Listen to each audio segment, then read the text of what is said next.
Well, hello, one and all, to our Thursday think tank, designed to explore one of the topics of the week in Doctor Who and put the comments and views of the thread central to the discussion. Yesterday, of course, you will have seen, I presented a Sense Sphere Saloon Special, The End of Doctor Who, using two articles from the media, The Critic and the Metro. Today, I want to go deeper into the topic or reasons for its apparent struggles in the TV ratings. The Mercator has written a very provocative piece, which I will show you today. So, you've got the ratings, as reported, continually to show a downward trajectory, whether it's the overnights or the consolidated. And of course, you've got RTD and the BBC continuing to argue that the show has proven a major hit with the under 35s. So ironically, I have my Children of Time review on Tuesday at 8 p.m, where everybody on the panel, apart from me, is under 35. And of course, that goes down well, doesn't it?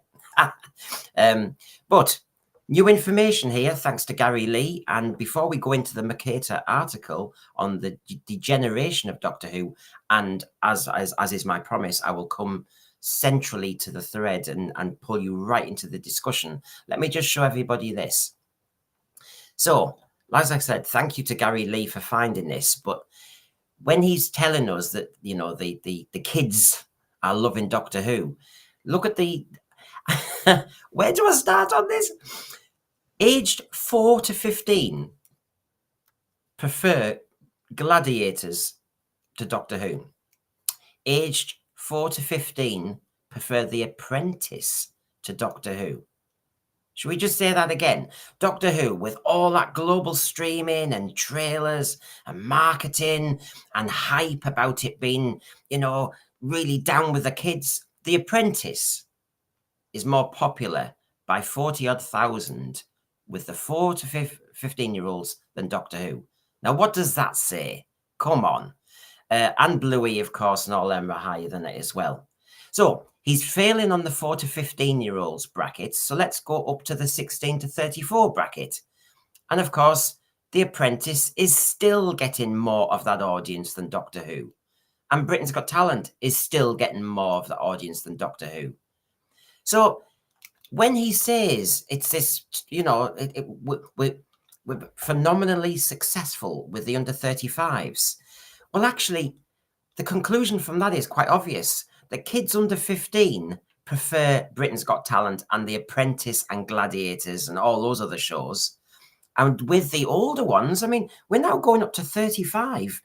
The Apprentice and Britain's Got Talent are still more popular. Now, could the argument be quite simple there? The Apprentice gives you what you always expect. It hasn't changed over the years.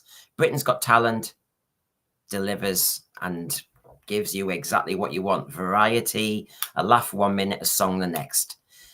And it's Doctor Who, which is the article we're going to use today with the Mercator, which is the problem.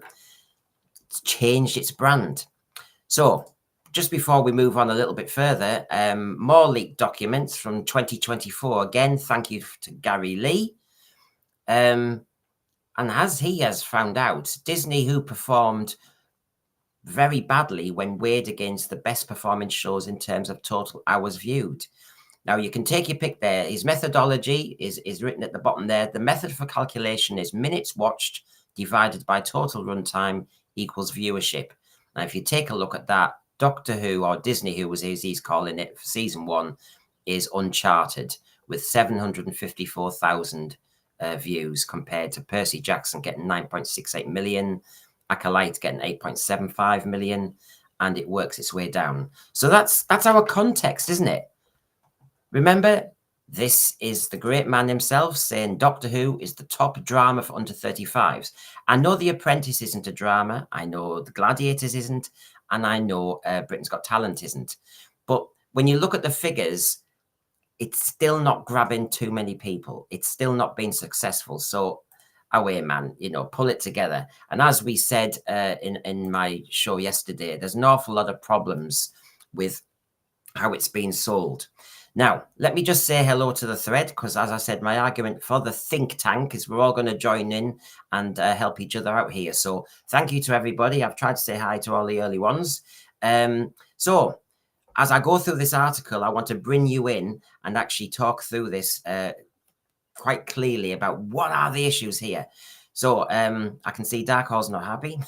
Jamie Tron, Reacher is an excellent series. You see, there's other ones where you go, that's more, I don't know, that's more welcoming to me than my current Doctor Who. So just for now, I'll just show you this. Dr. Y, The Sad Degeneration of Doctor Who into Unwatchable Woke Propaganda by Stephen Tucker. Okay? Now, it was an interesting setup he had, actually, because he said he was, actually, me and Jamie are watching Pyramids of Mars at the moment. And he said he was sat down watching Pyramids of Mars. And then, of course, not having seen the show for ages, he thought, oh, I wonder what, since I've seen Sutekh, what's the modern day Sutekh all about in Empire of Death? And as he said, not having seen the show for a few series since it had degenerated into unwatchable far-left propaganda of a queer and race-based nature, I thought I'd tune in and compare. And of course, this is when he really did have problems, because he said the most glaring thing, and this is the first point of call with the thread, is the most glaringly obvious change lay in the person of the Doctor himself into a flamboyant, homosexual, black man from being a straight or asexual, pale predecessor there. I hate going into the race debate. Absolutely hate it. I hate being dragged into it. Sometimes I will kick back on one or two things said, because obviously the teacher in me struggles, because I do like to be moderate and fair. But I think it is true, isn't it, Thread, that the most clearly obvious change in Doctor Who, if somebody had a distance from the program from a couple of years, is the characterization of the Doctor. And I think this is what a lot of us are pushing back on. We're saying, why couldn't you just have another Doctor, number 15, coming in, your time is up. He does his kind of, presentation. He does his adventures. He's identifiable in a certain silhouette.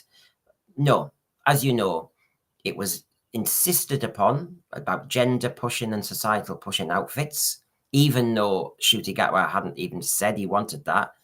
So RTD clearly does have some sort of agenda of changing the Doctor. Now, is everybody happy with that? I mean, Stephen Bellow here is saying, yes, he's no longer the Doctor to you.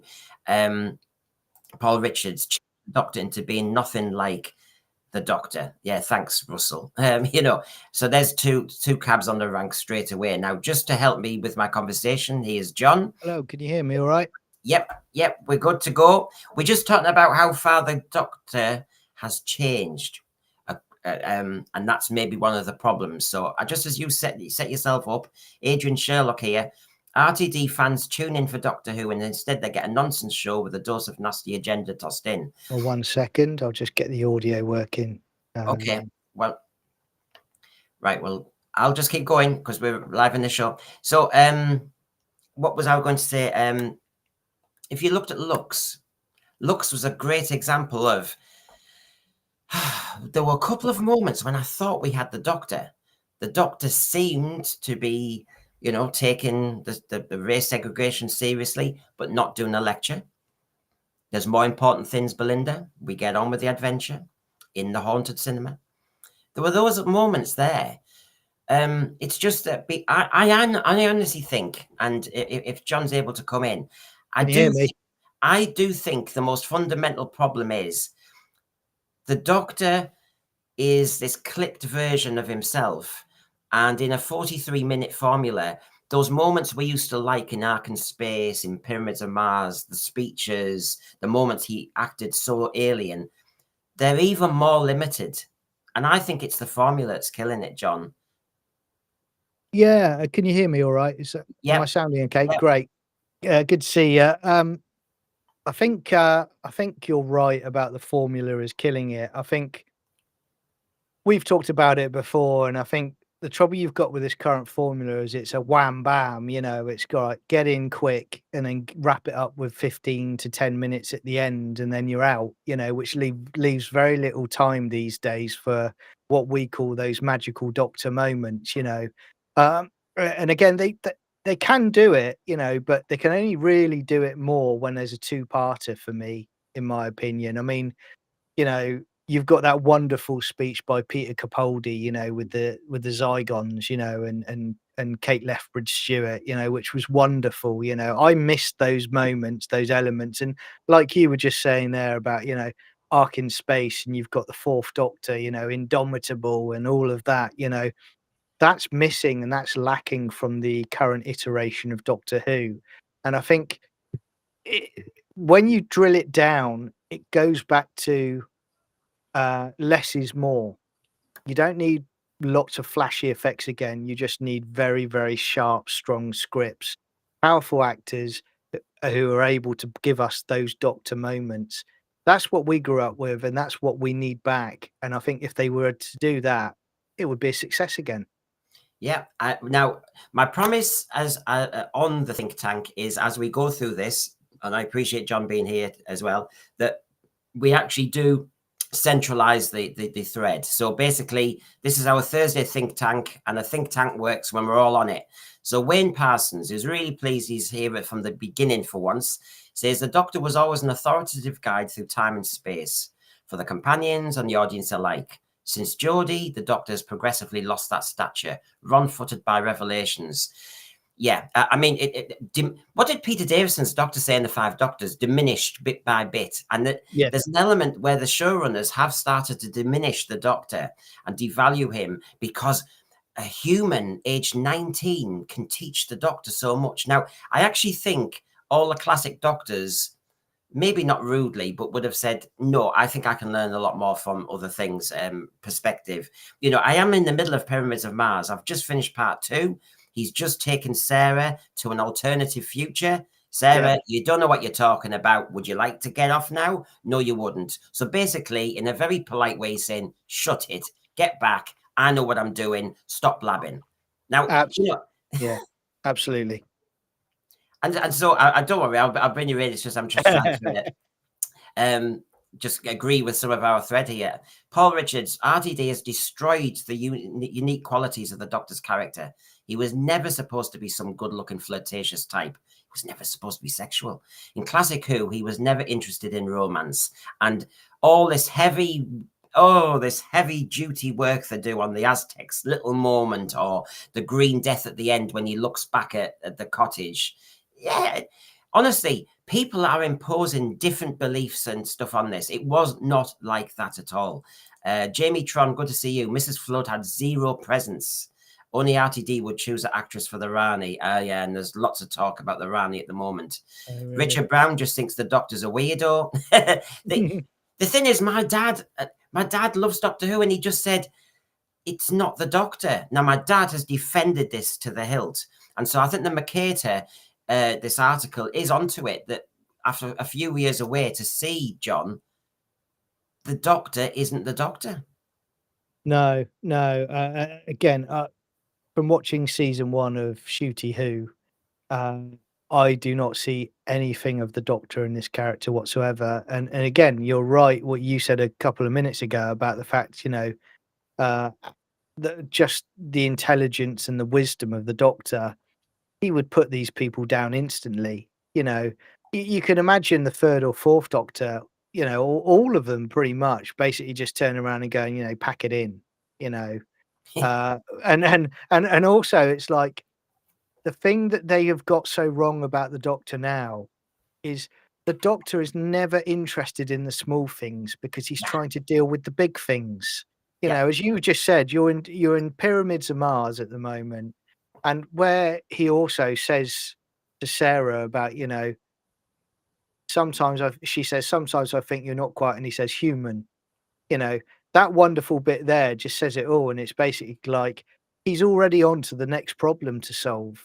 You know, it's Earth-destroying, galactic-destroying scale that he's working on. You know, he's not interested in activism on the planet. You know, he'll call things out when he needs to, you know, but for the main, the Doctor's just not interested in that. The Doctor is about, right, this is right, this is wrong, these people are evil, I'm going to stop them. That's what the Doctor's about, and traveling through the universe. But for every moment in Pyramids of Mars where he looks a bit more cold and bigger perspective, like the TARDIS moment with Sarah, one of his greatest companions, but he did put her in a place like, you know. But also in Pyramids of Mars, you'll see Sarah looking up to the Doctor, and when she's describing him in the cottage, in the lodge, to one of the Scarman brothers, she actually says, "Oh, it's the Doctor. He knows this, he knows that." You know, you had a very nuanced relationship. You did not have companions as nowadays, chipping away at him, harassing him, telling him, "You don't get this. You don't." Honestly,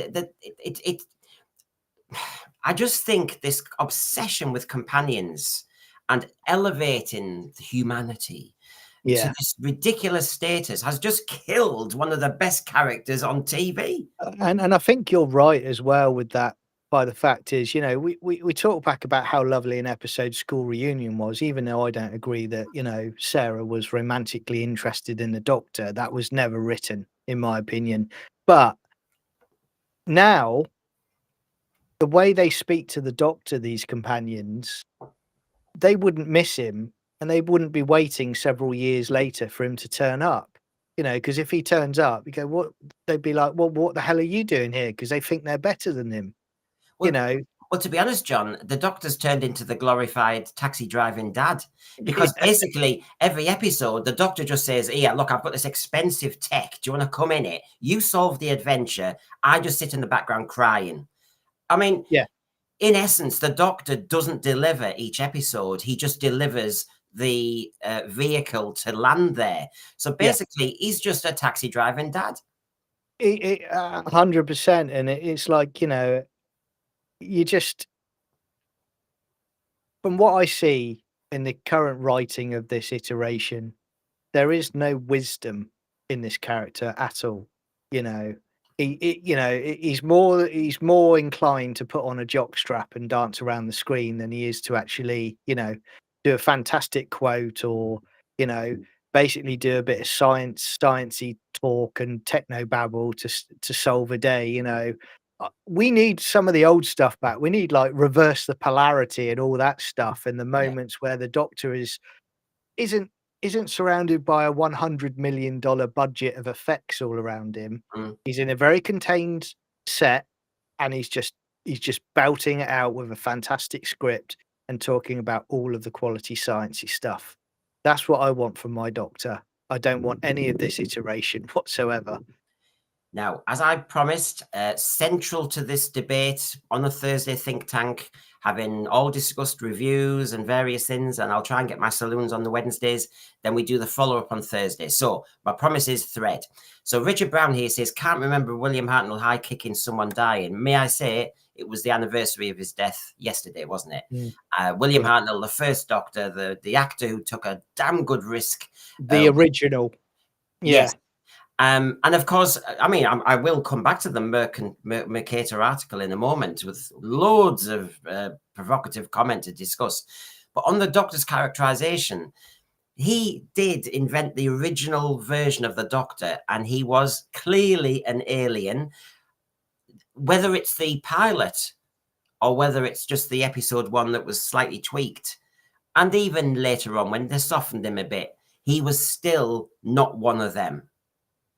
Yeah, and you know, with Hartnell as the Doctor, you know, you do get this a lot where people say, "Oh, you know, he's the grumpy Doctor," but you know, I've been watching them back, you know, in chronological order on my channel, as you know, and one thing you do see is the development of the character that Hartnell puts into it, which is an absolute wonder to watch because you're right, he's got that authority about him, but he's also got that cheekiness about him as well at times. Yeah. But you know, what I find now is you don't have that inquisitive nature about the Doctor as much as you did then. You know, you're talking about, you know, you had to when Hartnell first started, you had the Daleks and you had that selfish element with the Daleks where he wanted to get to the city. All he wanted to do was get to the city. He was curious about what was there, and he didn't give a stuff about anybody else. You know, I I think originally in the first season of Capaldi, they were almost trying to get back to that kind of Doctor again. You know, where Yeah. you know Capaldi saves that and Into the Dalek saves that girl, and and she's in the TARDIS, and she points the gun at him, and he's like, no, get it right. I liked that element of it, I personally, because I was like, this is getting back to how the Doctor is basically saying, I just saved your life, sort yourself out. Similar to what you said a few minutes ago about Sarah in the TARDIS in Pyramids. I've saved your life, sort it out. We need more of that. We don't need pretty doctors. We need a very good actor and very good scripts, and we need that character back.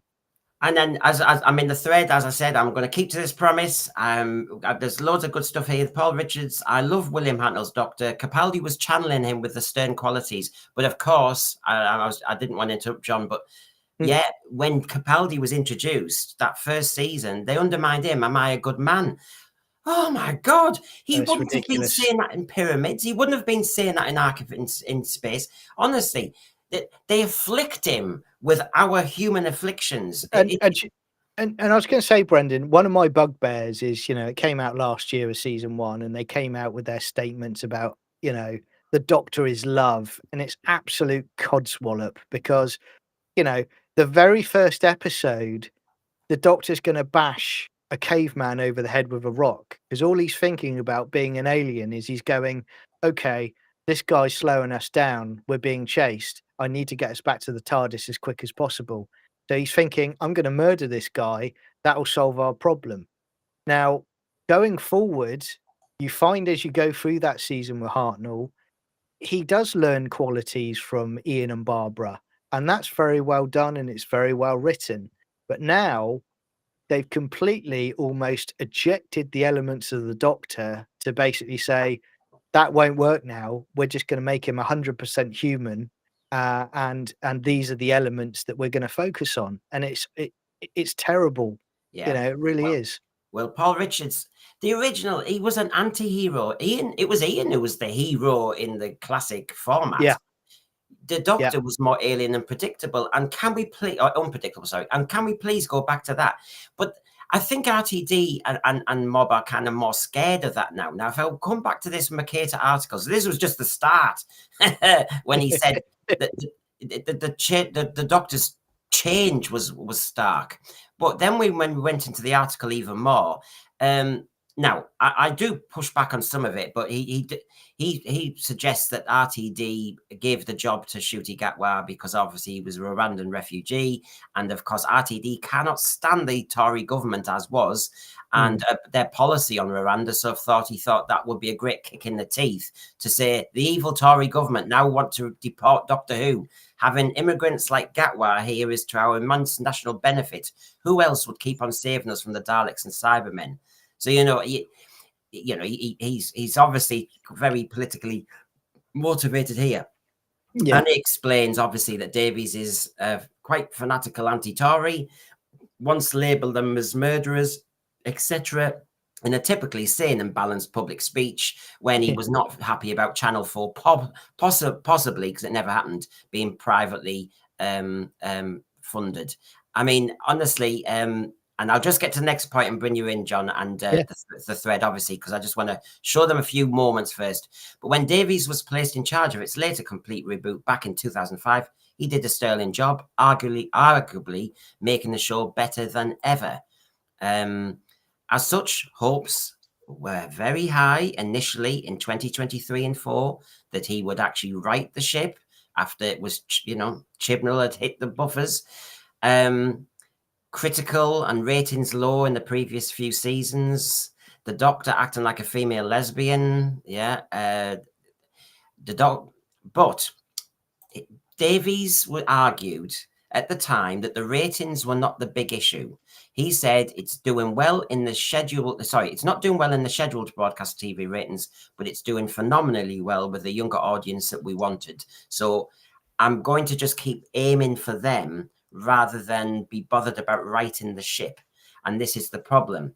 And just before I bring John in, because our poor John's going to have so many different points he might want to pick up on, but it's just to help everybody out here, because I'm promising them on the think tank. Funny show thing, the Doctor has been stripped of his brilliance and reduced to basically a pole dance. But he did that in Robot Revolution, really.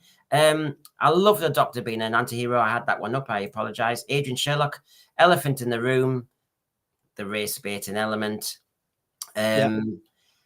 We've got Adrian Sherlock in Chris Eccleston's very first episode. He blows up Rose's job with a bomb.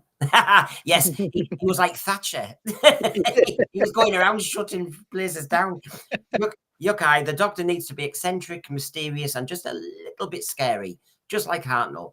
He's not a cuddly, loved-up, emotional crybaby. He's alien and unknowable. And yeah, and I know what you're saying, Yukai. Every week you tune in, you don't know what version of the Doctor you're quite getting. I always remember that at part 1 of Invasion of Time, when the Tom Baker Doctor really surprised us. So we're up to date on the thread, and I'll keep an eye on the thread, John, as you kind of unwrap some of the things I've just shown you. Yeah, so again, I think what you've got there about the TV ratings, about it's doing well in the age demographic that, you know, they were hoping for, that's the classic comment and quote from a producer of a doomed and failing show. You know, nobody, you know, that's the equivalent of finishing fourth in the egg and spoon race. You know, it's that bad. It's move the goalposts as we go along, you know, and don't forget, Brendan, you know, me and you have talked about it at length. This was the guy that was talking about at the beginning, was talking about we're going to have the Hooniverse, we're going to compete globally, we're going to be massive, absolutely massive. Now, all of a sudden, when he got to this point, he talks about the demographics. It's doing well in the demographics that we wanted it to do, not in the overall viewing figures. So that's an important point. And yeah, if you could just, if you got the slide from the other page. Yep.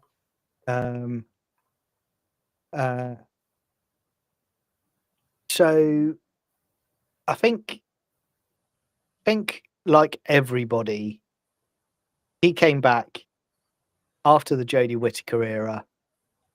From my own personal recollection of it, I'd stepped away from the Jodie Whittaker era because it wasn't for me. I'm on record. I don't agree with a female Doctor. But I did give some episodes a try, and they were terrible. And I thought, right, Russell T Davies is coming back for the 60th. At the end of Jodie Whittaker, we saw Tennant appear again, and I thought, okay, you know, I'm going to give this a go again.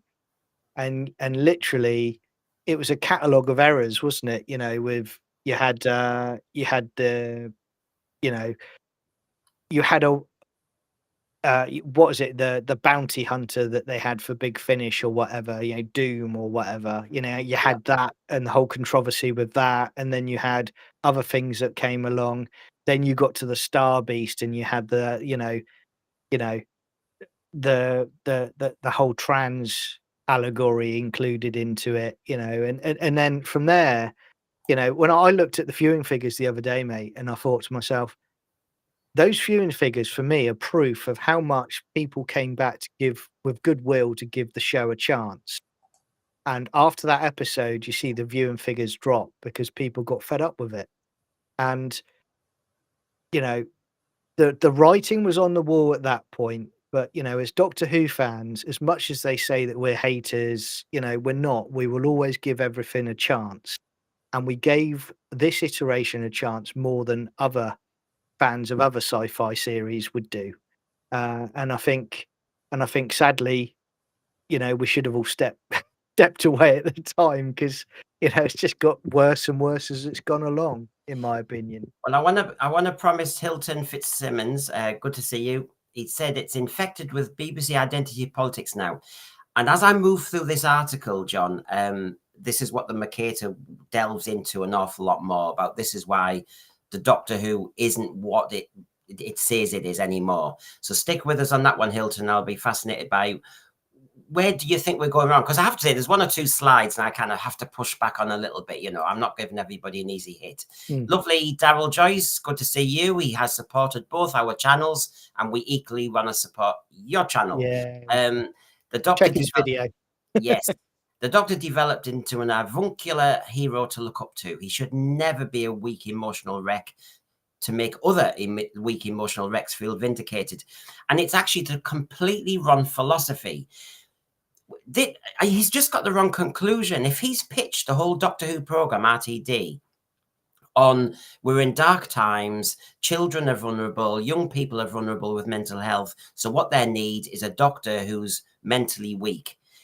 No, what you need to see, well, there's 2 points. One is give them some escapism. If people are having a hard life, and it is, you can be having a hard life, 25 minutes or 45 minutes of Doctor Who escapism, brilliant distraction, number one. Not telling them that if they get the pronoun. I mean, how is helping anxious and vulnerable people and people who worry about getting they're very nervous. How is that helping them when they go, oh my God, I have to be careful with what pronouns I use with even an alien now? I mean, no. I mean, this is not teaching them anything. And the other version is the Doctor needs to show he's a leader. And sometimes crying is just a waste of time. Or I'm not anti-crying. I'm just saying it doesn't get us anywhere. There's a time and a place for it, and we've seen the Doctor cry before, but we've seen it, the thing is when they brought this in New Who, it was done with, it was done in limited elements so that, something on massive scale occurred and you thought, okay, it's paid off. Trouble where he's got, and you'd think as someone who's writing the show, is that if you do that every single week and have Shooty crying, it diminishes the payoff of when you do want it to resonate and make a point. There's nothing wrong being stoic and being, British stiff upper lip and, the whole universe is against me, but, I'm going to roll my sleeves up and I'm going to deal with the problem. There's nothing wrong with that. And I think that's a very positive thing to inspire, especially young people with. I've said to you before, I've had anxiety, in my life, and what I always used to do, I always used to go back to a Doctor Who story. If I was having a bad day, I'd get in and I'd literally put on a classic Doctor Who story, and I'd be like, this helps me through it because of how much I looked up to that character, because the character was so well written and it was so well acted. And it's partly, John, isn't it? Surely it's partly because the Doctor and it's sci-fi, remember, not soap. So the Doctor was just this different character that you didn't face at school, you didn't face in your workspace, and you weren't facing on the news. It was a very different character. So you could be taken out of it. And we can all therefore imagine and project. And so whether you're a kid, a teenager, or an adult, you could kind of think, well, if only we could be like that, or if only, we could be that cheeky. Like a Robots of Death, I loved the way he took on, when the commander was questioning him and he challenged him on his grammar. You think, oh, I'd love to be like that at work with my boss, but I won't. Yeah, exactly that. Because he's the Doctor. This is the thing. And that helps people much better than actually seeing. I mean, if you want to see yourself on telly or see your problem discussed, watch Emmerdale, EastEnders, Hollyoaks, do that. But Doctor Who was different. And I think he's just dragging it down like an albatross. I agree, mate. And I would also say, and I will jump to another sci-fi show as part of my example to this as well. But, people have gone into certain industries in their careers inspired by the Doctor, and they've learned and they've done exams, because of they've loved the character of the Doctor. But I'll give you other examples. When you talk about, say, Star Trek, you have the famous stories of James Doohan, Scotty, talking about the fact that, he got a letter from, a girl that was going to commit suicide. And basically he said, I want to see you at this convention. And he kept getting her to come there. And then he didn't see her at one point and he got concerned. And then she turned up. I think it was a couple of conventions or a couple of years later. And she'd been studying, she became a scientist. And she said, it's because of your show and because of you and because of the characters that I did this. People have done that with Doctor Who. Now, I don't see anybody looking up to Ncuti Gatwa and basically going, I want to be like him. There's no inspiration there whatsoever. in this iteration of what they call Doctor Who well, to I do think that. well, even the other thing is I mean, as a male, you know, he's obviously a gym bunny. He's in the gym all the time, and the Doctor was always just the oddball. The point is, not a good looker necessarily. You know, I'm not going to name any doctors, but the point is there were character actors and that sort of thing, and there was something about them that was otherworldly. Tom Baker, I suppose, is the best example, and he says so himself. But Ncuti Gatwa is really trying to kind of project himself as a perfect specimen of a man. And that is also problematic for the kids and the teenagers and everybody, because it's something you can't aspire to at all. Let's be honest. Showing me perfection is not helping me. Show me quirks, show me flaws, show me mistakes. The Doctor made mistakes and all the rest of it. Right, let's bring this up to date with the Mercator. Why did Davies want to attract a younger audience? Now, I'm not one of those who, you know, I know some streamers use the certain G word. I don't go that far. Indoctrination, yeah, blah, blah, blah. As he says later on, we hit this troublesome area where is he pushing a queer propaganda to kids disguised as a harmless tea time sci-fi adventure? So that's positing a question. I'll just make this a bit bigger. In the 1960s, it was an educational program, you know, Marco Polo, all the rest of it, the history episodes. He's arguing, remember, this is the Mercator, Steve Tucker, is arguing that RTD's making Doctor Who a re-educational program, you know, use the correct pronouns, that sort of thing. And then, of course, if you really look at it, he starts to list, you've got the passionate interracial gay kiss, you've got the mixed race transgender character Rose, you've got the US drag queen Jinx Monsoon. So I'm just bringing it up to speed for everybody. And then, of course, you've got, it is a problem, I think it's a problem, John, that you've got David Tennant, Verada Sethu, Jinx Monsoon, and a lot of actors who are now in Doctor Who or have been in Doctor Who are very, very political. And not just political, I think we're all allowed a voice, but political in areas that are slightly problematic. Yeah, and I think the trouble you've got as well is that not only have you got those actors that are, you know, very political on these topics, but they only seem to employ people that think along the same lines as them 100%. People that don't think like them don't seem to get positions with these production teams. And I think I think what he said earlier as well, just jumping back, is yes, I get about how it started off, what they wanted to teach kids about historicals as well, but it developed from there in the Hartnell era. So you had the wonderful historicals, and yeah, Marco Polo is an absolute favorite of mine. But then you also had the, you know, the science fiction elements that started to come in more and more until, you know, you then got the Troughton era, which was wonderful science fiction. But again, the difference you've got now, mate, is the fact that, as he said in that article there, they're trying to beat people over the head with their view of the world and say, right, okay, this is how you should think, this is how you should act. You know, Doctor Who never did that. You know, Doctor Who basically, they posed questions subtly to the audience and let the audience decide.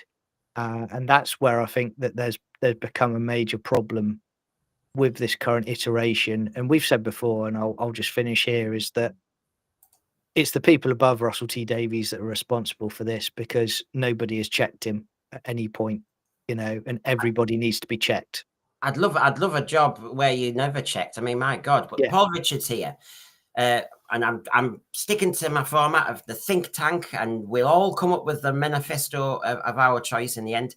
Paul Richards, Doctor Who used to use allegory for things like racism, as in the Daleks.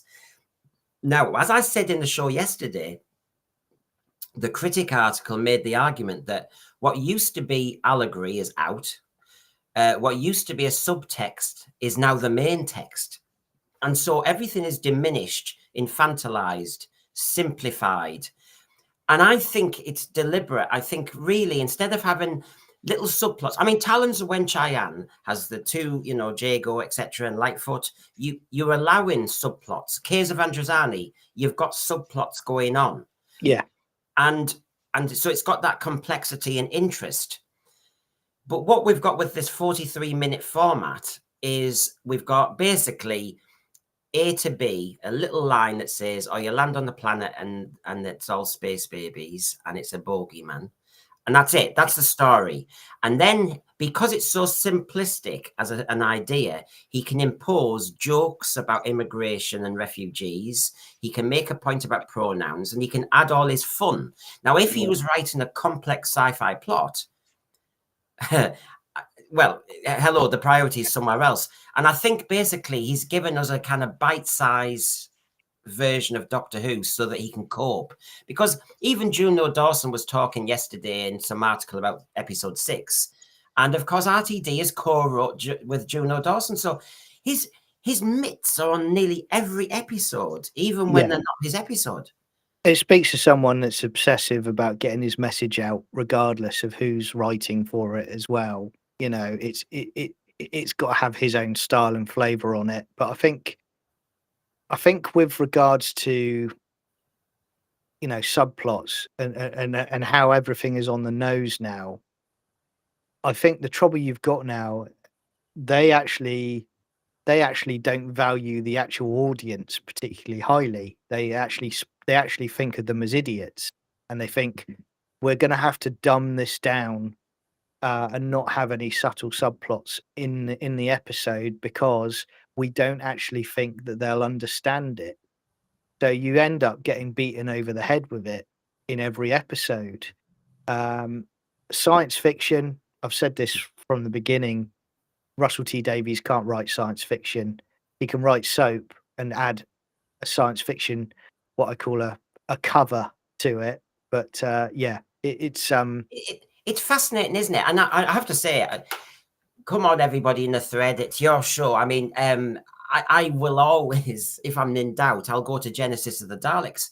6-part story, loads of subplots, loads of interesting. I mean, the Davros-Snyder partnership was fascinating in itself. Take away, it was Doctor Who. It was fascinating. And on top of that, you had time for Davros to look as though he was a traitor to his own people by actually playing to be a peacemaker. You had some, and remember, I was only 6 and I was watching this. It was like, to me, that was making him more menacing and scary because he's so clever. Because as a 6-year-old, I didn't know it was called being Machiavellian. I'm thinking, he's a little liar. What's he doing? And, you know, and then all you need is the doctor or somebody to notice, you know, he's with Harry outside going, what's Davros doing here? And all that. Now, remember, that's not written for kids. And Doctor Who shouldn't be written for kids. And a lot of the threads are going down this point. You had subplots there for the dads and the mums and the adults. We were just bothered about when does the monster show up next? Let's be honest, when you're little. Davros, it was just great seeing Davros on TV that first time, just because of what he looked like. I mean, I'd be a bit bored if he just appeared like Destination Scarrow now. So, you know, it was a political scene, lots of politicians waffling on, wasn't it? Yes. To a 6-year-old. But seeing Davros like that, you go, right, and that's all you needed. And he's lying. Sorry, John. I'm just saying that these things are now lost. Absolutely, they're lost, and you know, and again, your example there is absolutely right, because if you watch the current iteration of Doctor Who, what characters that turn up in each episode do you think they're memorable? I'm going to remember them and not forget them as soon as the episode's over. That's the argument I would have for people, because, you know, from what I saw of season 1, there weren't characters in there that made me think, oh, you know, okay, I'm going to remember them. You know, they are memorable people, you know, because of what they did or what they said or how they acted. It's not, you can literally, in a lot of the episodes now, you could almost copy and paste characters into each of the episodes because, you know, they're all as forgettable, really. And again, they're not fleshed out. They're not three-dimensional characters, are they? They're 2D cutouts. You know.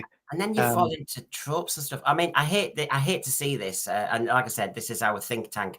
Adrian Sherlock, who I will get you on again, Adrian, on our detox and stuff.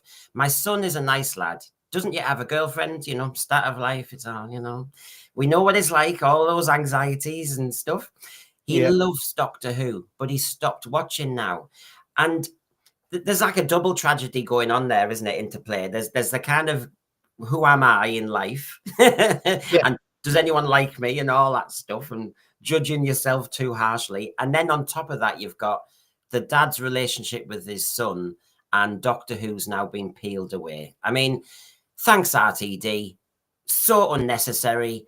And it's just, and it's not working. I showed the facts at the beginning. 4 to 15-year-olds prefer The Apprentice to Doctor Who. There you go. I mean, and that's what you know, I mean, that's the equivalent of me when I was growing up watching University Challenge as opposed to Doctor Who as a kid. You know, I mean, again, the data doesn't lie. He's failed on every single metric, really. And again, you know, when you talk about characterization, you know, I think I talked to you last week about it in private, and I sort of said to you, Brendan, when you mentioned, like you just did, about Genesis of the Daleks, I automatically now I go to that point of when I'm watching a classic story and I think, right, okay, and I've seen a Ncuti Gatwa story, and I think to myself, did I see Ncuti Gatwa in that scene with Davros in Genesis of the Daleks? Could I, you know, could I see Ncuti Gatwa in that scene at the end with the third Doctor in Planet of Spiders?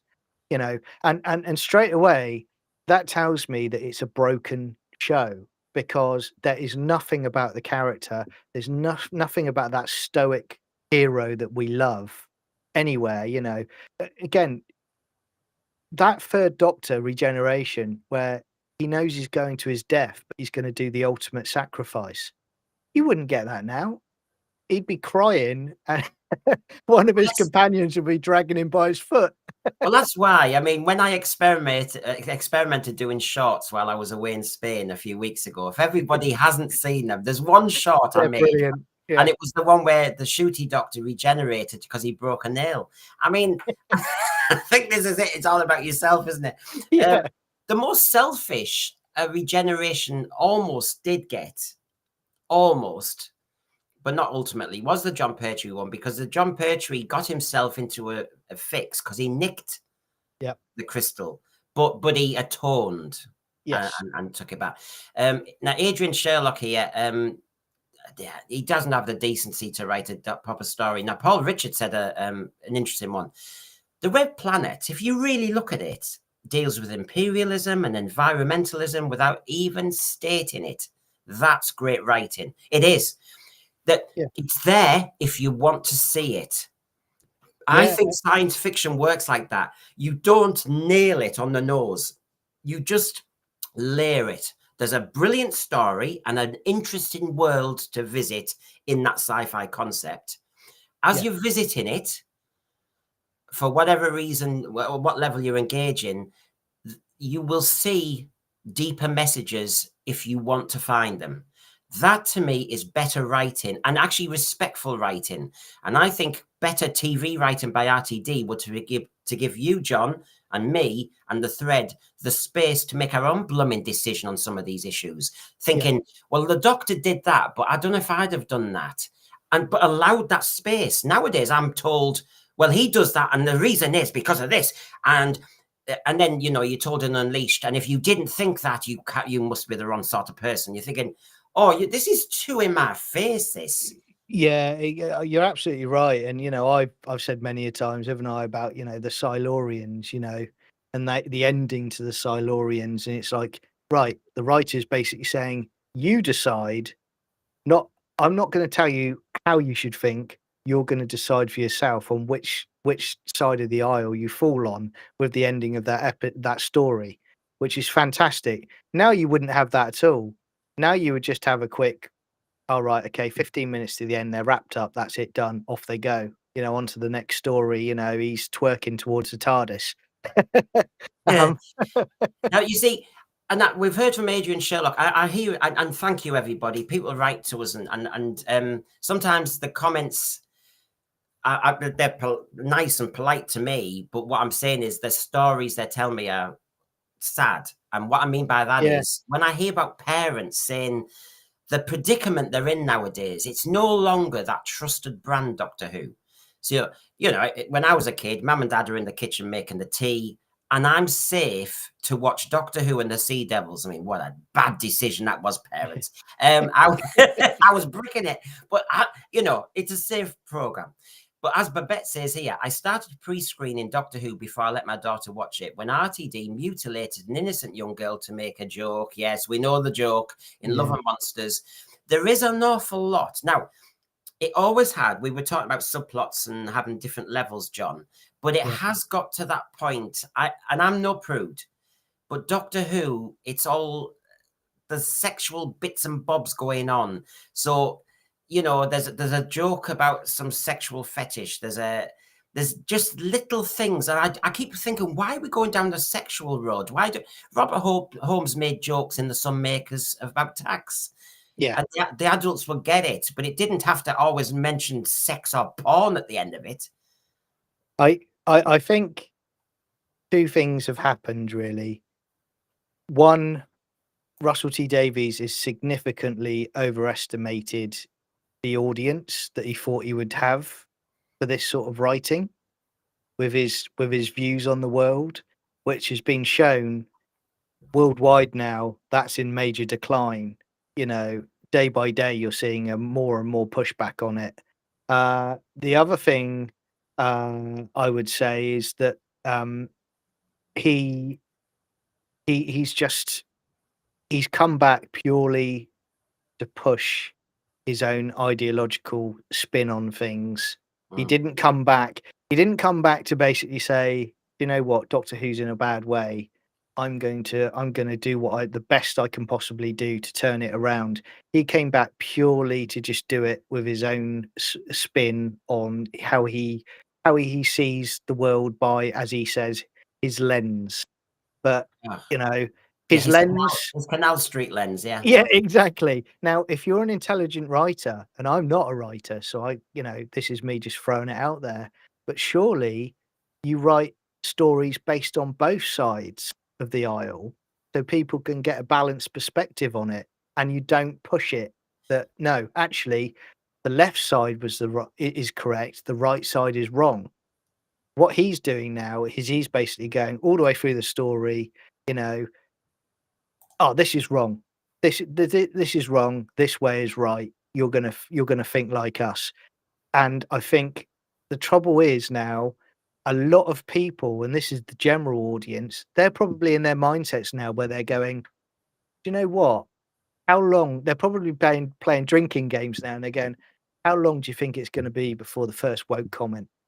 Well, You know. Well, John, on my Who night, I have the scorecard, don't I? I play broke hack bingo. I mean, I have it all there. I mean, you know, I have them already. Now, Dalek Lives Matters. I'm now a think tank. I'm really, really desperately wanting to know what everybody thinks as we go through this article. Now, I'm gonna, you know, I'm an ex-teacher, so I'm gonna call out Dalek Lives Matters. He's in the sin bin now. Look at this. A couple of nights ago, I was on a live review of Lux. Aren't you going to come on mine? The lowest score was 7.5, apart from my 3 out of 10. They're like the Easter eggs, the lures, the diversity and hooks. Stories seem secondary. Yeah, I do hear that. But Dalek Lives Matter. Will you write to me? I do like people to come. Yeah, hello. No, it's fascinating, isn't it? You hear this a lot. You know, when you see it on Twitter or somewhere, and you get some. There are fans as well, but there's certain brigade who say, now you're thinking, where was the story? So Lux got so far and then seemed to be abandoned ship. And that, you know, quick resolution at the end, the usual story. But then people are going, oh, but I love that moment with the fans. Oh, I love that moment. Oh, I love that animation. Yeah, but what about the story? Remember, we've come backside first. We were watching Doctor Who when the animation wasn't there, when the budget wasn't there, when the effects weren't there, but our imagination was really on fire and the stories were riveting. And now they're all it's a bit like us thinking that Genesis of the Daleks was really rubbish, but we liked the floor space because it reminded us of it's trash. I mean, the difference now to, my example of growing up as a kid was, I'll give you an example. I had two friends that came round one day, in the 90s, and I said, I'm going to put Survival on my VHS of Survival, right? Yeah. They watched it with me, and they both laughed their heads off at the quality of the cheetah people, and took the mick out of it. Yeah. Now, I didn't do what they do now, and that right, you get out. I'm never Cry? talking to you again. Yeah, cry. Well, maybe. But I didn't basically say you're toxic, get out. I'm never talking to you again. What I was able to do at the time, and I did this with Who fans, like you probably did as well, is we would talk about I couldn't find it. sensibly. Yeah, we talk about right. Okay, why do you like the story? Why don't you like the story? And you'd have a debate. Sometimes the debates could get heated, but you all walked away and you're all okay at the end of it. Now it's, and this is where I think sadly a lot of them now have been programmed, whereby it's like, well, if you don't think like us, then you're the enemy. And that's a very dangerous thing that's fed into not just Doctor Who, but other areas of life as well. And I think that's a big problem. And I think I can't speak to it. I would never tell someone if they like an episode, you're wrong. That's for them. That's their personal view on an episode. But I do think now that there's certainly a lot of people that are watching it purely because, or who are left purely because it's got an ideological twist to it. I know, and I don't not a think they're story even. twist. I don't think that. Remember, sci-fi, and I'm saying this in a different way now. Sci-fi is not soap. Soap is quite easy to watch. It's like, kind of you can be half asleep and that character Eating a packet of crisps or something. Yeah, exactly. Whereas sci-fi is intelligent writing, should be intelligent writing, and it's not for everybody. It peels people off. Yeah, it was normally the mainstream would is soaps and stuff like that. But I know the ratings have tanked. And sci-fi was always the niche. Having been a teacher, I know that sci-fi is a niche in literature. Not everybody would pick sci-fi off the shelf. So, of course, for RTD to suddenly make sci-fi this bland, beige, nonsensical, stupid, madcap, it doesn't help. Now, I just wanted to bring Graham in here because, again, it's the parent angle and the kids angle that gets me. My parents knew only too well how much I loved the show as a boy and would happily sit me down and let me get transported to my wildest dreams. Never a fear of me being corrupted or preached to. It takes Doctor Who's up there with Father Christmas. It's that kind of, the parents can enjoy Christmas and watch the kids' imagination on fire. And, and that's been taken away. You're right. And I think it also, pushes the point there what Graham is saying about the fact that we grew up and my parents were the first to sit me down and watch a Davison story, and I was in love with it from that first moment, because they trusted that there were going to be scares, but I was going to be okay, and the material was okay. The trouble you've got now is you've got the lead on it who puts up posts on TikTok of him in his pants in the gym changing rooms. Now that should be a no-no, and in any other era the BBC would have been basically pulling that, and basically saying this is not to happen. You go back to Tom Baker and that wonderful story about Tom Baker turning up at that family's home and he's sitting down with them, and also Tom Baker saying that he would never smoke in front of kids because he wanted to keep the illusion of the Doctor. The two Doctors I've seen certainly that have still carried that on is Matt Smith still does it wonderfully, which I respect him immensely, and I also see Peter Capaldi does that as well, and I respect him immensely. But for someone like Ncuti Gatwa, he doesn't care about any of that. He's basically seeing it as just another job. But he's not.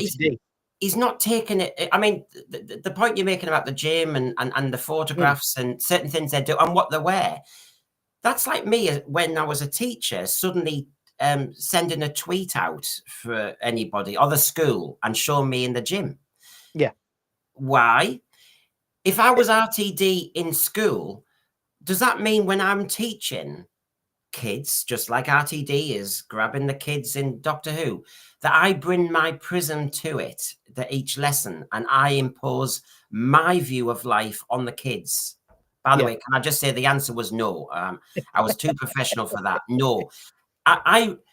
You see, the other thing is, the point is, you should love seeing the kids make their own mind up. Yes. I would get no kick out of teaching a class about a book or character, and they all go, "Oh, I agree with you." I mean, what? What am I doing? I'm not in China. No, I want the kids to go, I didn't like that, or I don't like that bit, and then tell me why, and then we debate. Yeah. And they have made their own mind up, and I haven't imposed a worldview on them either. RTD seems to think that Doctor Who is just, this is one version, this is one view. Don't ever, he's given nobody the space to make their own mind up. It's terrible. Mind you, I'm going to stop the show now. No, jokes, everyone. Smiley People has said, oh, I'm from South Shields, so it's basically about 12 miles up the road. And Katie Manning has just walked down our high street because she was appearing in the local theatre. So everyone, bye. I'm off. No, Yeah. I'm going now. Oh, I'm getting in my car as well. I love Katie. Oh yeah, I want to cuddle. No, Yeah. I've had one of those. Yeah, well, she's very. It went on a while. So, back to good old the Mercator article, because obviously he's got some interesting stuff in this. If I just go a bit bigger again. So concerned is he about the plight of our vulnerable youth that Russell T Davies himself regularly meets students and is worried about their nervousness and mental health because anti-gay, anti-queer thinking is on the rise. And then in his own conclusion, the Mercator says, so you mean like all the child damage and propaganda about trans rights into kids' TV is okay? Now that's his version of putting it. I'll bring mine in a minute and John's. Yet nonetheless, Davies' new Doctor Who isn't only aimed at gays. Oh no, even if you're straight as a nail, come and watch because there's lots in this for you. I remember that quote, yes. Yeah. And then he says, all I can see is endless mendacious rainbow agitprop. And anyone who objects to all this blatant youth indoctrination, shame on you and good luck to you in your lonely lives, says Davies. I mean, we all know my sexuality, but the point is, when Jodie Whittaker had that little band across her that top, it seemed to be like a mini version of a rainbow flag. There just seems to be too many touches. I know in Juno Dawson's episode, there's a gay couple. Now, gay couples exist. It's allowed. Of course it is. Yep. But it's just that there's an awful lot, and I've got a list in a minute. In fact, I'm going to not waffle on anymore. If I just throw these up, John, you'll see that when he makes a list, you go, an episode in which it is implied men get pregnant. Yeah, that was with Jodie Whittaker. The Doctor's evil arch nemesis, the Master, regenerates into Missy. Is this like a message about gender or gender fluidity? You've now got the Master. And now I really feel awkward when I say these things, but I'm just going to say what he says and then I can give my opinion. The Master later regenerating into a male again, but this time he's Asian. A pair of recurring interspecies lesbian characters. That's Madame Vastra, if you all remember. A bit more. And then the story with the Sontarans with Chibnall when, oh my God, the Doctor was so amazed to meet Mary Seacole and not the fact that Florence Nightingale did a better job than Mary Seacole. And really, was the Doctor only pleased to see Mary Seacole because of the colour of her skin? Because she's a complex story. Yeah. She's not a Florence Nightingale. And then, of course, you had, let's make Sir Isaac Newton Asian. Now, John, I'm just going to show you on the thread this because I had forgotten this.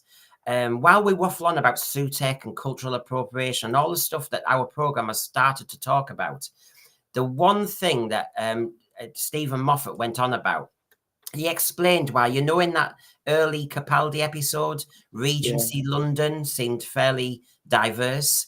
And the character, was it Bill Potter? No, was it? It's Clara, isn't it?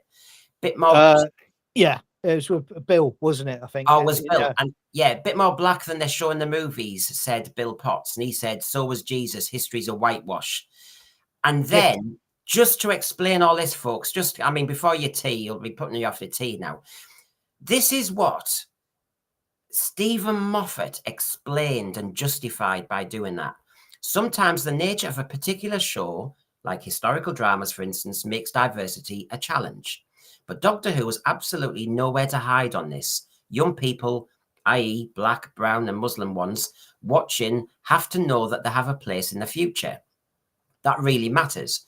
You have to care profoundly what children's shows in particular say about where we're going demographically. Now, okay, right, thank you for your virtue. And what's that got to do with a Doctor Who episode set in the past, right? And then he says, and we've kind of got to tell a lie. We'll go back into history and there will be black people where historically there wouldn't have been. We'll say, to hell with it. This is the imaginary, better version of the world. By believing in it, we'll summon it forth. Whoa. That is just... Do you know what, mate? When every time these, and I've heard this kind of comment from various producers and showrunners over the last, decade or so. And when they do this, you notice that none of these diverse castings are ever the villains. Ever.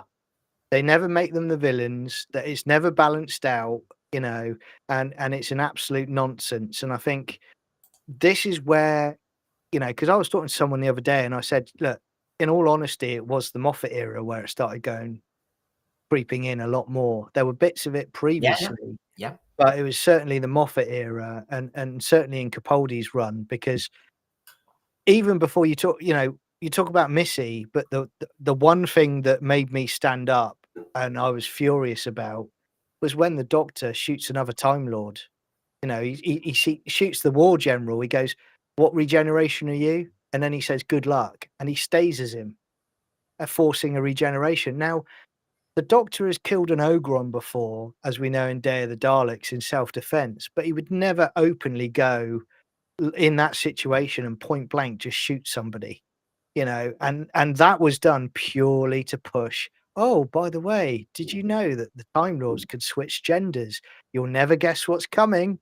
Hold on to your hats, everybody. And that was why it was done. And this is one of the worst things in modern movie and TV entertainment now. It's because, we've talked about it before, and Anne Boleyn, being a black woman, in a Channel 5 show, and it's like they are fine to do it one way, but they're not happy to do it the other way. There's no balance to their virtue, is there? No, and I don't like these phrases. I'm uncomfortable with it. As a teacher, I think moderate language always. So when people have said dead naming, whitewashing, I just think, God, do we have to go there? But it's fascinating that Stephen Moffat makes the argument about whitewashing in history. And then RTD then starts to, I don't know what the term would be, and I'm not going to go there, but starts actually diversifying history when it was clearly very white. It seems to be all one way. And just like I need to bring some of the thread in about a few other issues they're saying, because I'm worried about backlash in the program and backlash politically. So, for example, Hasler Scott here says, the preaching and pandering has turned me from the guy who always went to the LGB film festivals to the guy who can't turn the channel at the first sign of woke. This is the start of people starting to go, do you know what? I'm respectful, I'm tolerant, but I'm just getting a bit irritated by this. Now, I'm irritated by it, and I'm blooming part of the alphabet that they think they're serving. I just think it's going too far. As Adrian Sherlock says, why does he believe anti-gay is on the rise? Now, there's one aspect, Adrian, and we'll say it's one religion that's quite, that's on the rise, and they have a problem with me existing. So that's one issue where this is it. RTZ's going on about, there might be more anti-gay sentiment.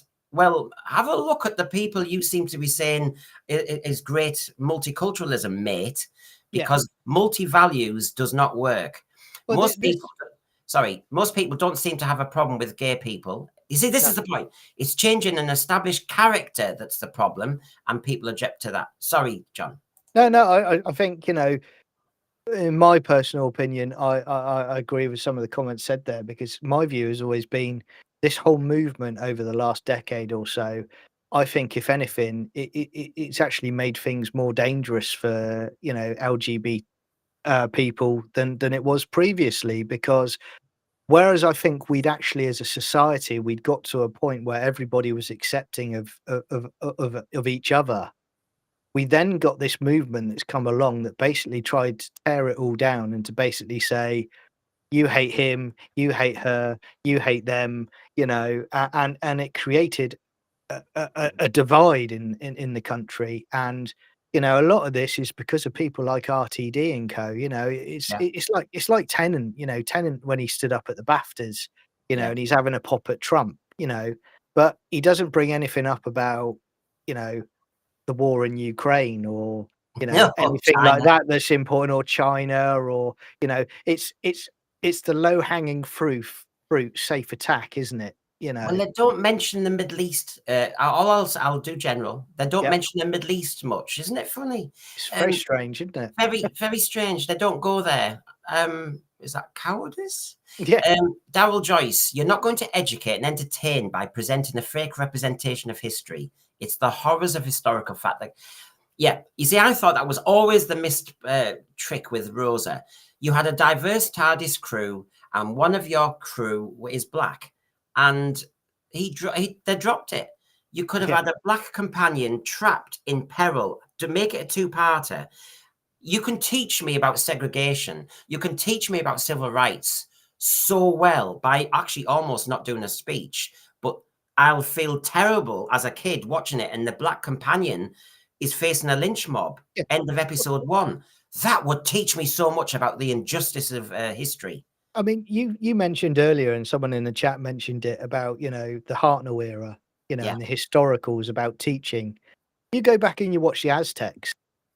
The Aztecs is such a fantastic story that tells you about that society and that civilization, and the fact that you have one point where Barbara attempts to stop a ritual sacrifice. He does it, and yet the guy that's going to be sacrificed is told to jump. And he jumps off the top and he kills himself because he's so invested in everything. You wouldn't have that now. Now what you'd have is you probably have, a load of, Indian, Albanian, people all in that episode because we have to do it because we've got to have representation. No, you don't. And this is, I'm just going to finish on this piece, mate. But my view on this whole DEI stuff that's gone on for the last decade, just because you're having DEI policies doesn't mean you have to have it in every show and every story. You can do a DEI show, but you can also keep a show like Doctor Who traditional for what it is. But why do they do it? Because they haven't got the intelligence to go and make something decent themselves that people will enjoy. So they have to step into this show and push all of their woke nonsense into it. And I have to say, and I think I could unite the thread in seconds on this one. As science fiction readers and viewers, we are pretty open-minded anyway. And it's an insult to us that we are getting preached at when we were already open-minded. So like Raymond Williams is trying to say there, I know it's kind of split in two, Resurrection of the Daleks, that prison ship had a very diverse crew, and that was 1984. Hello, we've been there, done that. We are ahead of all the issues. So can you just leave us alone? Because if you and I'll say it one more time. If RTD wants to get into politics, he knows what to do. He stands for Parliament, and let's see how many votes he gets. But can you not ruin the program at the same time, please? But just to show everybody one last time, because it almost triggered me. There was a trigger alert. Stephen Moffat saying that we need to tell a lie. Now, I used to teach history as well. I'm sorry, history is about, you've got to be truthful about history. You can't revise it and repaint it in that such a way. And we'll go back into history, and there will be black people where historically there wouldn't have been. And our argument is, imagine it would be a better version. Now, this is the judgment thing. So they're arguing that when they will write Doctor Who now, they will make it much more diverse if it's a history piece to show you that would have been better. Now, just listen to that it's better if it was diverse. No. It's maybe some of the diversity of values now that is putting some gay people in danger.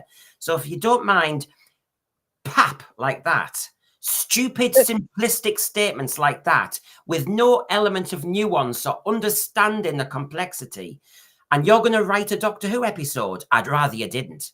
It's interesting as well, Brendan, because there was a former communist country that, you know, for decades, they kind of revise things in a similar way, and they remove people from photographs. And it almost sounds very similar to that sort of mindset, doesn't it? You know, it really is extraordinary over the last few years how this is actually, you've actually seen this manifest with people. Because when I thought at the beginning, I thought to myself, these people don't believe this. They're being coached to say these things. But actually, as the years have gone on, no, they actually absolutely 100% believe all of these things. You know, it is quite extraordinary. And I'm sorry, if you're going to do a history piece, and I'm sorry, I like it's a bit like net zero. I want a level playing field with the planet. So if you don't mind, if we do something here, is everybody else doing something? That's what I want to ask. So if we in Doctor Who are going to show our British history from 1066 onwards was actually more diverse than we realized, because we need to look as though there was a better place. Is every other country making programs like that? Exactly. Bastardizing their history. And, you know, again, you know, jumping out of Who quickly, and it's only today, you know, they've said that they're effectively working to darken the sun in the UK, you know, with chemicals. And it's like, we don't get enough of it as it is. What sun? Oh my God, I'm up for the sun makers. So, but what was interesting about, and I know this is obviously Stephen Moffat and it's not RTD, but they're all in the same mindset. I just want to tiptoe back to what the Mercator was saying a page or two earlier to use this. And he was saying, when you reflect back, Captain Jack Harkness was seemed to be quite an innocent character of the time. Let me just get the page up for you. Here we go. Okay. Captain Jack Harkness seemed an inoffensive, non-sermonizing camp figure of fun. But when we look back now, was Captain Jack really more of a hidden gay entry point? That once you've started doing it once, then you had the kiss with Chris Eccleston, and then next series we'll do a bit more and a bit more and a bit more. Is this mission creep? Is the argument. Now, I'm not being an alarmist, and maybe it does look like that, or maybe what we're arguing is it's just this DEI thing that's gone mad. But this was a Doctor Who program we were talking about, and it seems to be it's getting more soapy, adult, sexual.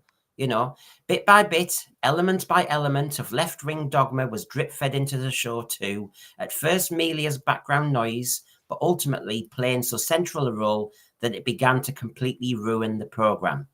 Many viewers do not appreciate being preached to and switched off in their droves as the general script quality plunged off a cliff.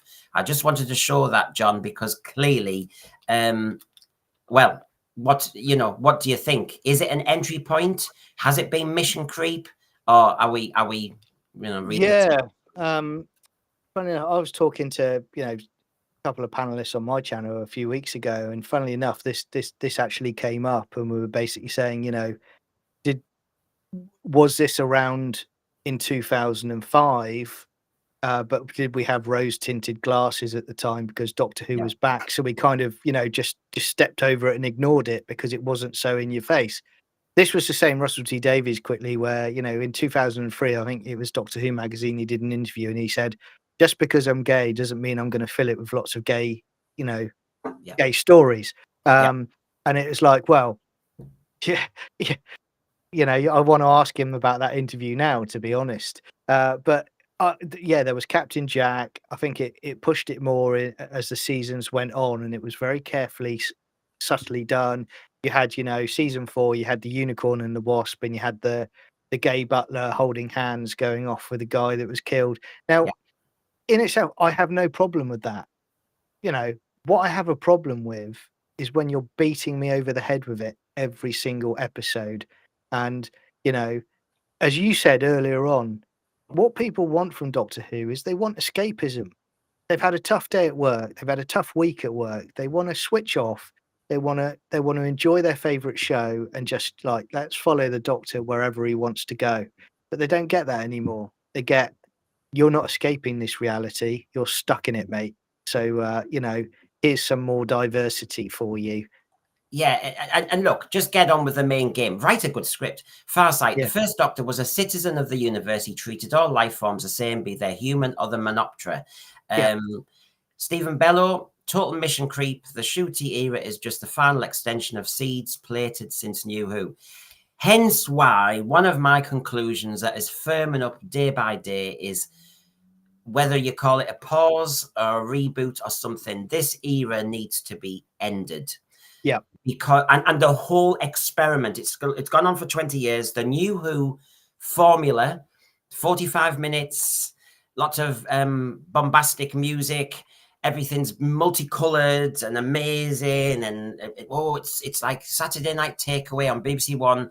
No, we need to change it. Starker style, back to episodic, back to being clever, back to being intelligent, back to maybe being niche. I'm sorry, this is Ron.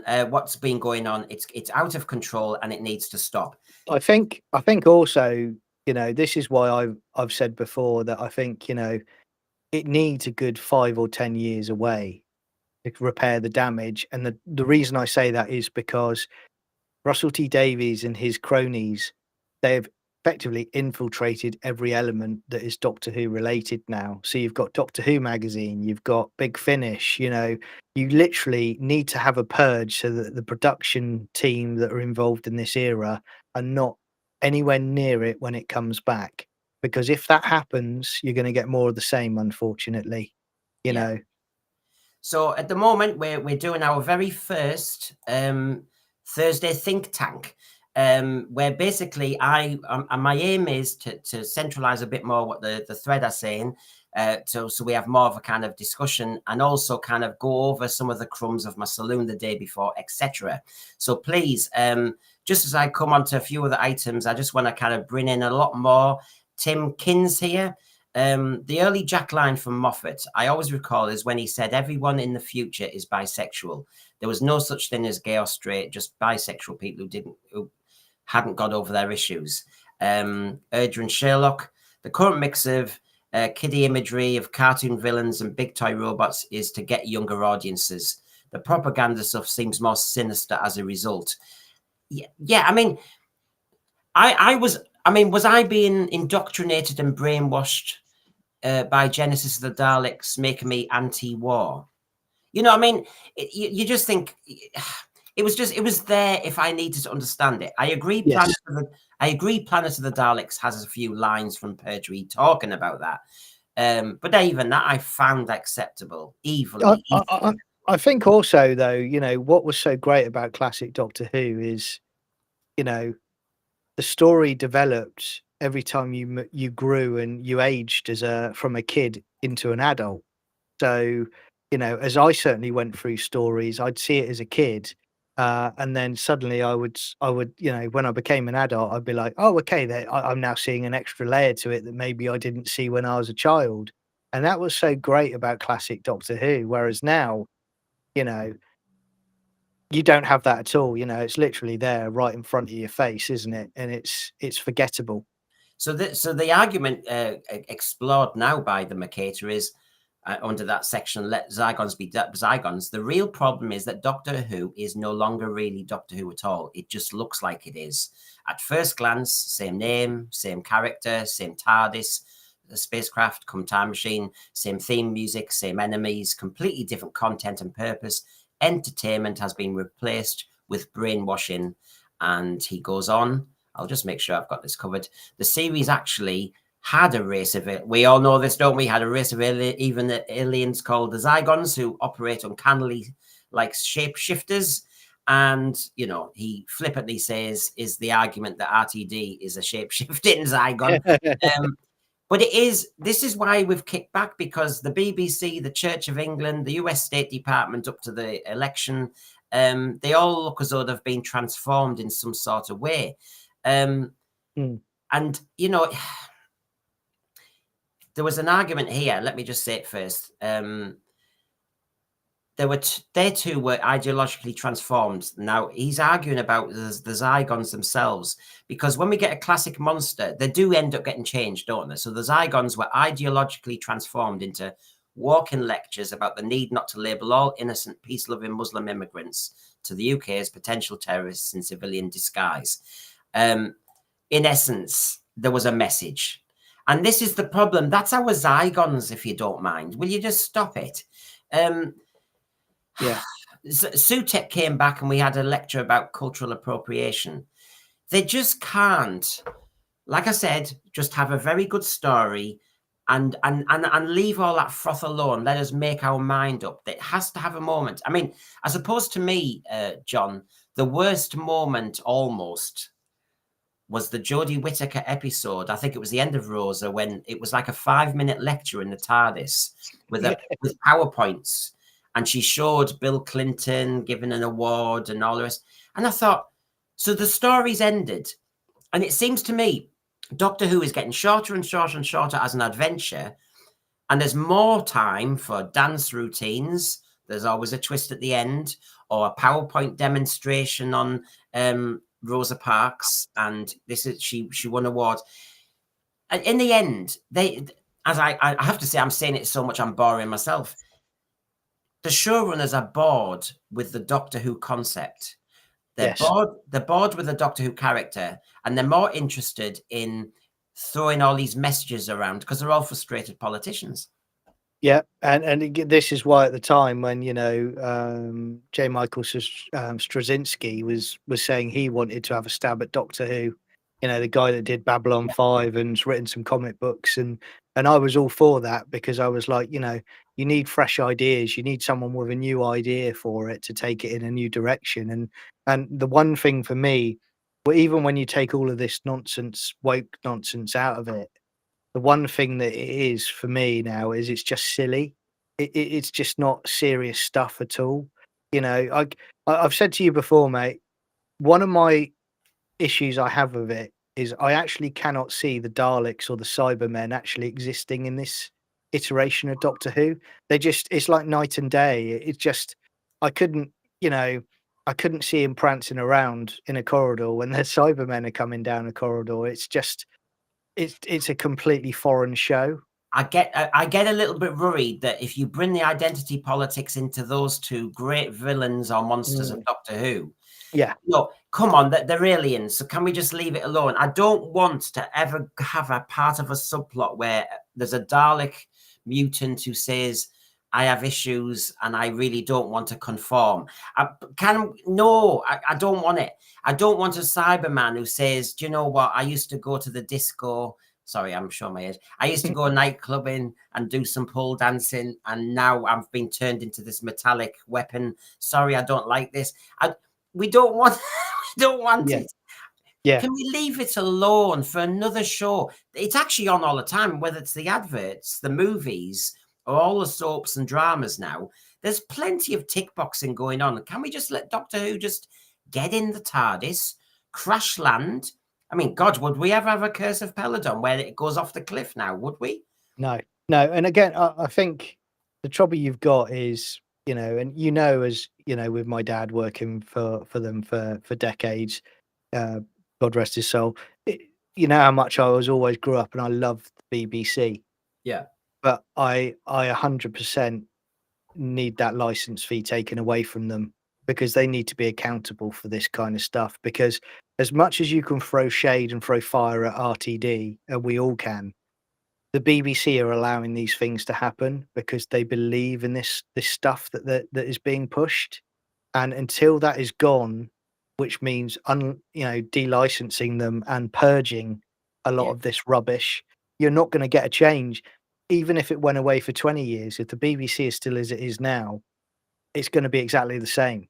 Well, let's look at some of these points, and we'll get a response on for each one of them quickly. Mr. Squinty Mint says, "I thought there was too much politics in the Cartmel era. That's where it started for me." Your thoughts, John, on that?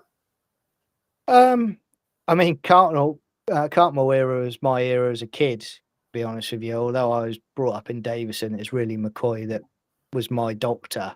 So I can see what he's saying, but I think the difference with now to then is the fact that at least they balanced it out. You know, they didn't literally hit you over the head and were saying, "Oh, you need to think this, you need to believe this." They gave you the choice to choose yourself in those Yeah, stories. Remembrance of the Daleks is a very good example of, when RTD spouts about, doing episodes about racism and stuff like that. That is a classic example of how you can do a story about racism, where a kid can enjoy it if they don't want to focus on racism, but there's a subplot there, there's an undertone to it that, yeah. someone else can pick up on if they want to. It's a good That's all job. gone. It's a good Yeah. job. I'm not going to say it on my channel because but in our present predicament of politics, those who had that scrapyard, they'd have been called something by Keir Starmer, wouldn't they? Oh, they'd have all been. I mean, they'd have all been in jail just for texting. So, Yeah. Well, but what you'd have as well is they would have been told off for not meeting net zero as well due to the pollution of the scrapyard, wouldn't they? yeah, Now. well, I was watching that 1960s Remembrance of the Daleks episode, and I just thought it needed to be more diverse because we could then imagine how it would have been better.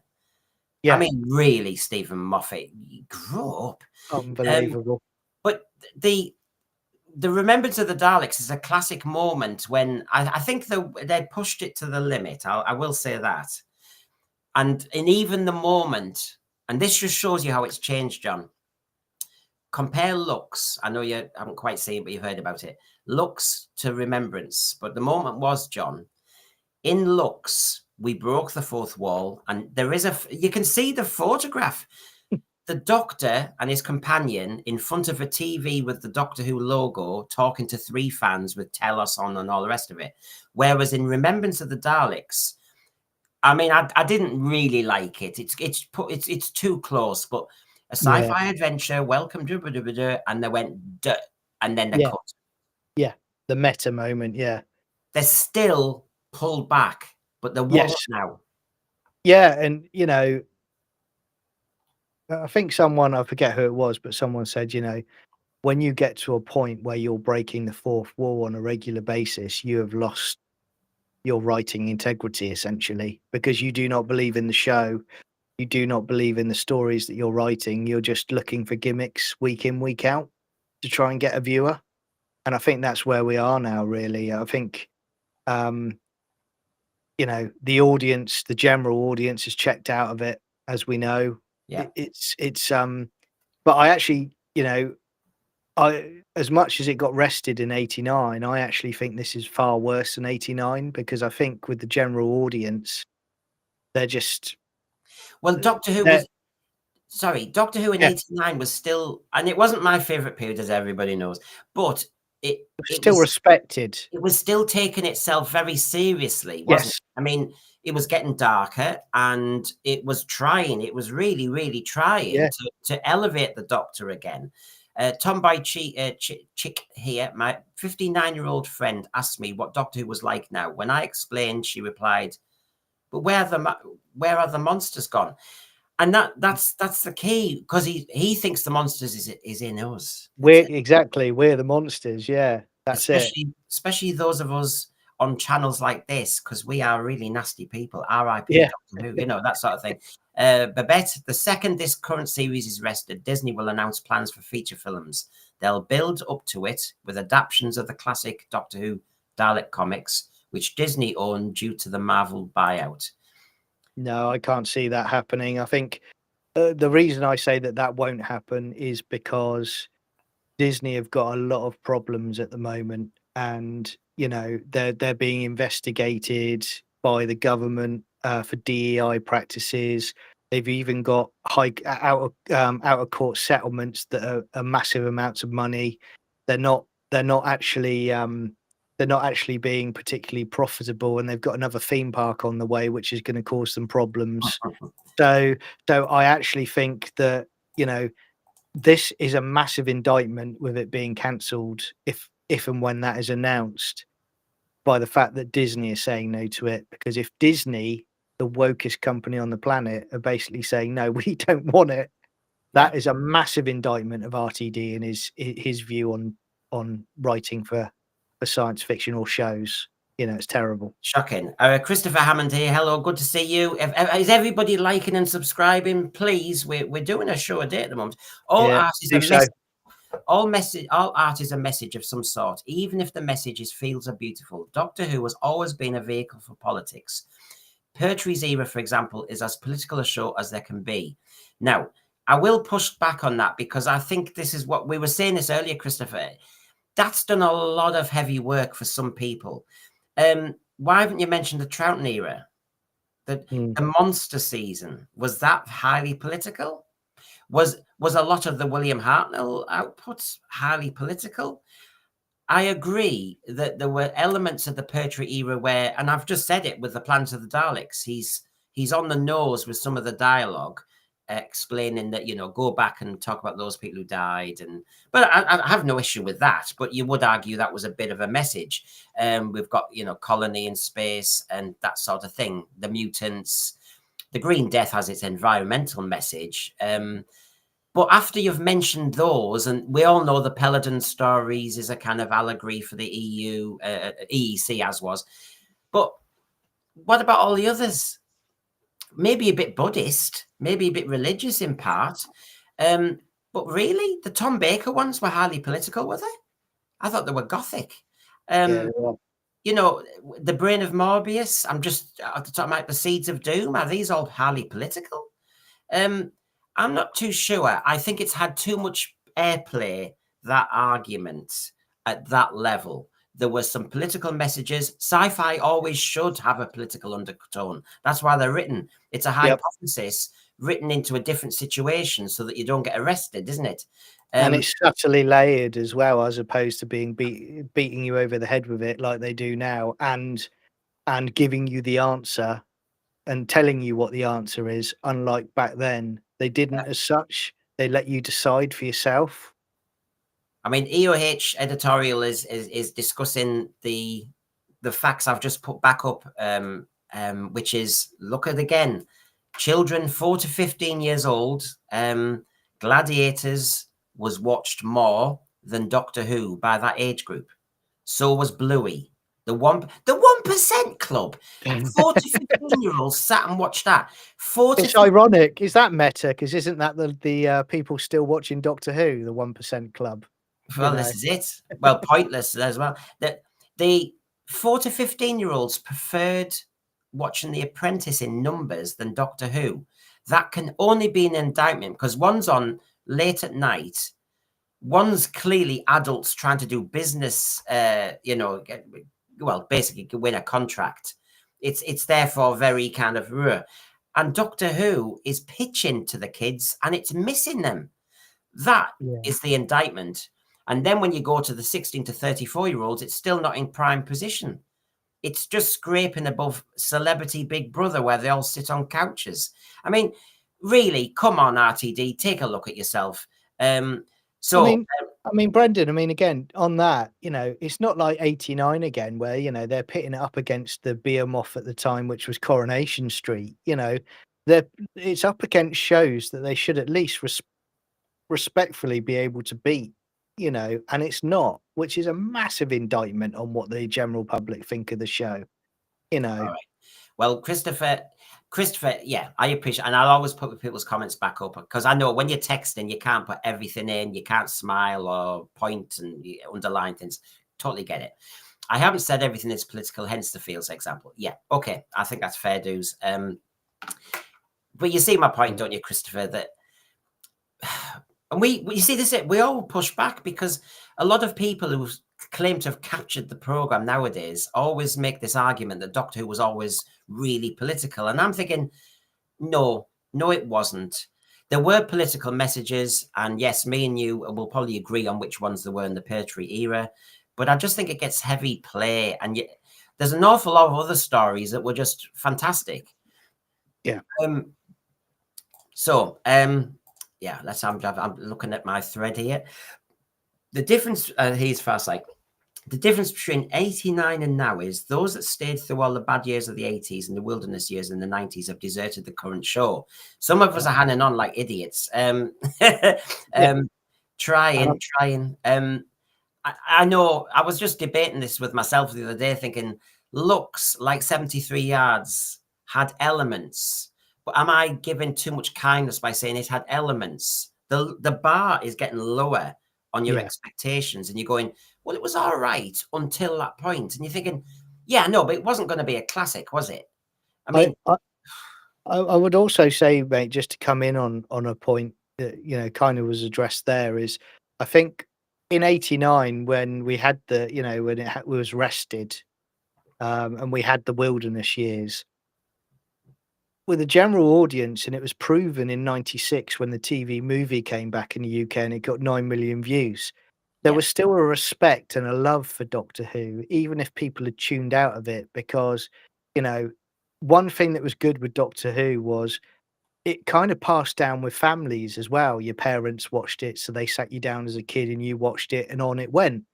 Now, I'm very concerned that the actual mindset of the general audience is being twisted and damaged with Doctor Who by the fact now, in years to come, if someone said to them, "Oh, Doctor Who's going to come back," it's 10 years on, they go, "Doctor Who's coming back," and their mindset is, "Oh, I'm not sure I'm interested in that woke show," because I just get the feeling that that's what people are starting to see more and more of, and they'll think, as we go on in years, and we get older and older, and the new generation come up, I don't think there's going to be that love of families going, "Oh, you'll love Doctor Who when it comes back," because the last thing they're remembering is, Lux. Yeah, well, you see, this is my saloon yesterday. Looked at 2 articles, and they were making these arguments. They really were. Even the Metro. Now, the Metro always has that advocate for the present Who. It's crazy. But no, this was slating it. Now, this was our debut slot. Tell us if the slot works. I can see people are coming in from work and that. Thursday Think Tank, when really, and I'll get better at this. I'll have more of the thread on, and we'll be debating your stuff and your thoughts on actually the article or the topic of the day. I just felt my saloon yesterday was about the end of Doctor Who, according to these articles. Lots of great points being made in them. And I just wanted to kind of give everyone a chance to discuss that today. It's back to the detox on 1 p.m. tomorrow with the Aussie crew. And so we'll be doing all that. And John, obviously, you've got your Sci-Fi Chronicles 79. I've seen Garbage has already advertised it in the thread. Yes, do check out John's Sci-Fi Chronicles 79. Have you got anything coming up at the moment? I know, he started when he was going chronologically through all the Hartnells, and since Hartnell was, it was his anniversary of his death yesterday, maybe you want to check that out. Anything? Yeah, so I've got 2 things actually coming up imminently. So I've got Dalek Invasion of Earth, which is recorded, and I'm just finishing up the edit. And I've also got the movie Highlander, which is imminently about to drop as well. So if you like any of those, feel free to pop by and check it out, and let me talk rubbish about movies and sci-fi. And I will continue with this endeavor to do daily shows, but people, you've got to tell me, are the timings right? I had somebody saying I need to, well, not somebody, Patrick Lockyer said, can you do 2 p.m., Brendan? That's a bit better for me. And I know. I'm trying different times. I mean, the only slot I haven't done yet is the 4 a.m. slot, I think. Yeah. Don't you ever? Can I just say as well, you know, if you haven't already yet, please do like and subscribe, because Brendan really does put in a lot of work for these shows, and you know, he's quite a modest chap most of the time. So you know, just give him a like and subscribe, and keep coming back to watch this good stuff. Thank you. I mean, thank you very much. We're all trying, aren't we? I mean, it is like a, you know, it's like a therapy session. So thank you, everybody. At 1 p.m. tomorrow, I'll be on again. And we'll go again with the Aussie crew. So thank you, John, and thank you, Thread. And please give us your comments. You know, I will tweak it, I'll improve it. You know me, I will try. Good night, everyone. Bye for now. See you all.